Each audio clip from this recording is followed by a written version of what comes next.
ความเด็ดขาดของท่านธรรมนัส พรหมเผ่ารัฐมนตรีว่าการกระทรวงเกษตรและสหกรณ์และรองนายกรัฐมนตรีสวัสดีพี่น้องเกษตรกรชาวนาทั่วประเทศ FC พอใหญ่การสุภูสุคนมาเบิ่งความเด็ดขาดของท่านร้อยเอกธรรมนัส พรหมเผ่าสั่งการแล้วภายใน1 เดือนต้องจัดการให้เรียบร้อยนี่สุดยอดเลยพี่น้องผู้นำต้องเด็ดขาดจังสี่เนาะครับเนาะนี่แหละสไตล์ของการทำงานของร้อยเอกธรรมนัส พรหมเผ่าถ้าสั่งการแล้วภายใน1 เดือนบ่เสร็จบ่แล้วบ่เฮ็ดยังมีคือเก่านี่ท่านจะลงโทษโยกย้ายทันทีแล้วว่ามาเบิ่งแฟ้มภาพแฟ้มข่าวของร้อยเอกธรรมนัส พรหมเผ่าที่ลงพื้นที่จังหวัดชัยนาทเนาะครับเนาะจังหวัดชัยนาทลุ่มแม่น้ำเจ้าพระยาไปเบิ่งเขื่อนเจ้าพระยาเพราะฉะนั้นแล้วเพิ่นจะไปแก้ปัญหาน้ำหลากน้ำท่วมซ้ำซากกันละไปเบิ่งครับผมนั่งฮอมากับอธิบดีกรมชลประทานเนี่ยนั่งฮอมากับท่านปรีช่วยทั้ง2 ท่านเนี่ยนะครับปัญหาที่พบก็คือวัชพืชและสิ่งกีดขวางตามลำธารต่างๆแหล่งกักเก็บน้ำต่างๆเนี่ยผมให้เวลา1 เดือนเนี่ยหากมีวัชพืชหรือสิ่งกีดขวางทางน้ำต้องไม่มีคนหมายความว่าจะต้องมีการลงโทษลงทันโยกย้ายทันทีภายใน1 เดือนนี้นะครับอันนี้ถือว่าเป็นนโยบายสำคัญวันนี้เรามาแก้ปัญหาน้ำท่วมน้ำหลากนะครับท่านรุชาก็ได้นำเสนอว่าเวลาหน้าน้ำแล้งเนี่ยบางจุดนะครับของลำน้ำแม่น้ำเจ้าพระยาหรือน้ำสาขาเนี่ยนะครับเดินผ่านได้เลยเนี่ยถือว่าเป็นเรื่องสำคัญจะต้องมีการขุดลอกนะครับอันนี้ก็สั่งการไปยังอธิบดีกรมชลประทานเพื่อประสานทางเจ้ากรมทหารช่างในการจัดหางบประมาณในการขุดลอกเตรียมนะครับสำหรับหน้าแล้งต่อไปด้วยนั่นก็คือสไตล์การทำงานของท่านร้อยเอกธรรมนัสนะครับนะรองนายกรัฐมนตรีแล้วก็รัฐมนตรีว่าการกระทรวงเกษตรและสหกรณ์ถ้ามีความจริงจังในการแก้ปัญหาออกคำสั่งแบบเด็ดขาด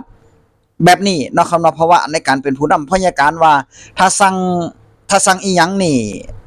คนที่โดนสั่งก็ต่อเยอะก็กะย่านไปนำกะย่านไปนำก็ต้องเฮ็ดนำแล้วบัดนี้สุเที่ยนี่สั่งการไปแล้วมันเซาทำงานแบบบ่ค่อยเร่งบ่ค่อยหยังเนาะพี่น้องเนาะแล้วอีกเรื่องนึงก็คือเพิ่นจะมาแก้ปัญหาเรื่องสินค้าราคาสินค้าราคาถูกนี่ในส่วนของพืชเศรษฐกิจบ่ว่าราคาข้าวราคายางราคามันสำปะหลังราคาพืชไร่นะครับเนาะข้าวโพดเลี้ยงสัตว์อ้อย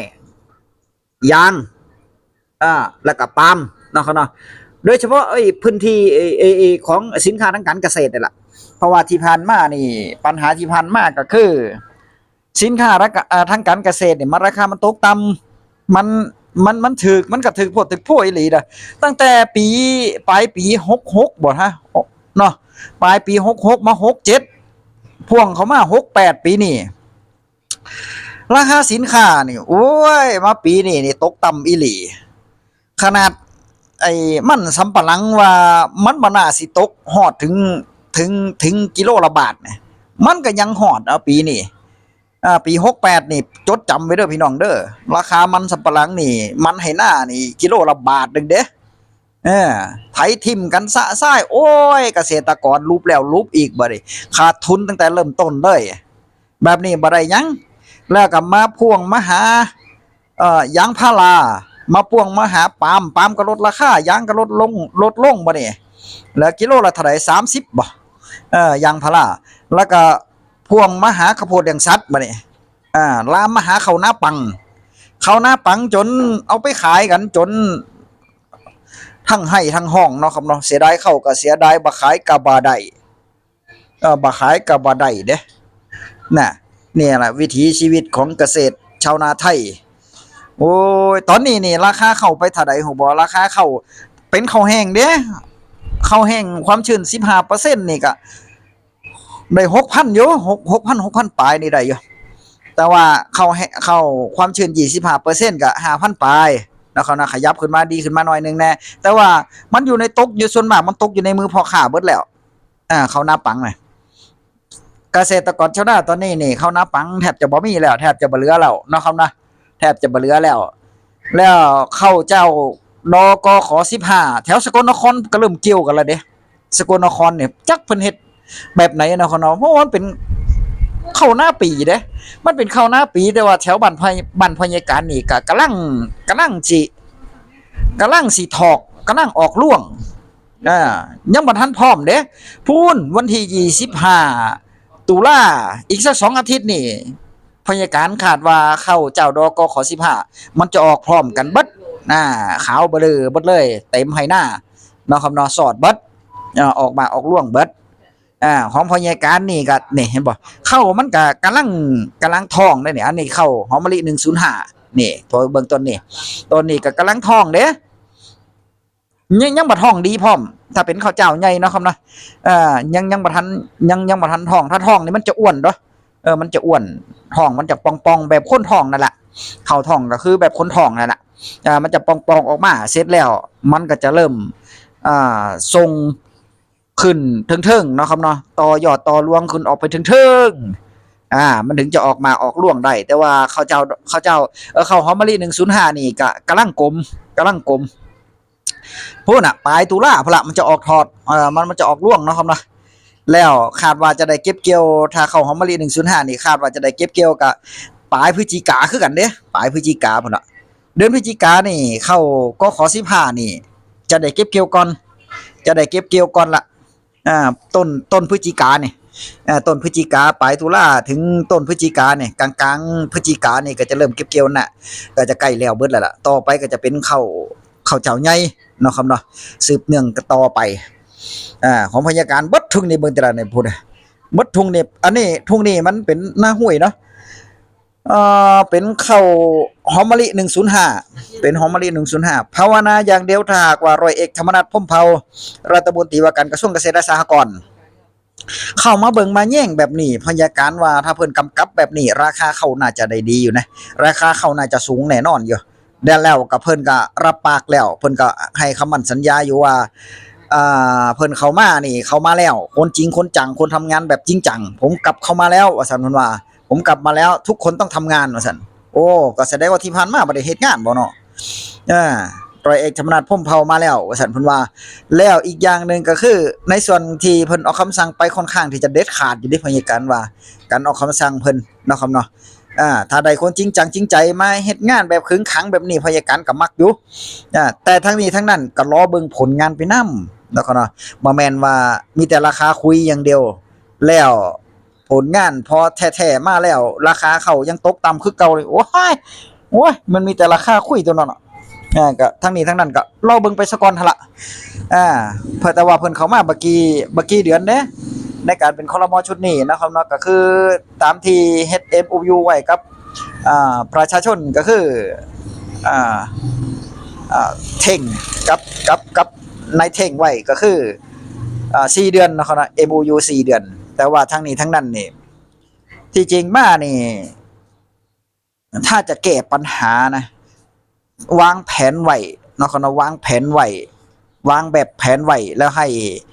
ข้าราชการแน่หยังแน่ปฏิบัติตามนั้นเลยต้องเป๊ะเลยเด้ต้องกำกับจริงๆจังๆเลยเด้บอกว่าพาณิชย์กับกระทรวงเกษตรนี่แหละร่วมมือกันเลยนะครับเนาะให้ทางพาณิชย์ไปหาตลาดมา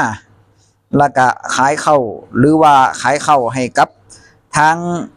ต่างประเทศให้มันได้ราคาเนาะครับเนาะแล้วอีกอย่างหนึ่งในส่วนของพาณิชย์ก็ร่วมกับครม.ร่วมกับเกษตรกระทรวงเกษตรนี่ก็จัดหาในส่วนของงบประมาณให้ระบายเข้าได้ทันแน่ๆว่ายังไงซะถ้าจะกับประกันยุงช้างนี่ก็เฮ็ดไปโหลดเนาะครับเนาะเฮ็ดไปโหลดแต่ว่าของครม.ชุดเก่าก็อนุมัติมาแล้วเด้ประกันยุงช้างนี่อนุมัติมาแล้วอนุมัติเป็นที่เรียบร้อยแล้วเนาะครับเนาะแต่ว่ามันเป็นครม.แต่ว่าเพิ่นจะผลักดันบ่หรือว่าจังใดจะมีปัญหากับครม.ชุดเก่าบ่คำสั่งของครม.ชุดเก่าจะตกไปบ่นี่ถ้าเป็นจังซี่เนาะครับเนาะถ้าเป็นจังซี่หรือว่าต้องเฮ็ดใหม่บ่เพราะว่ามันผ่านมติครม.ไปแล้วเด้ผ่านมติครม.ไปแล้วในส่วนของท่านประโมทเจริญศิลป์นายกสมาคมเกษตรกรชาวนาไทยนะครับเนาะ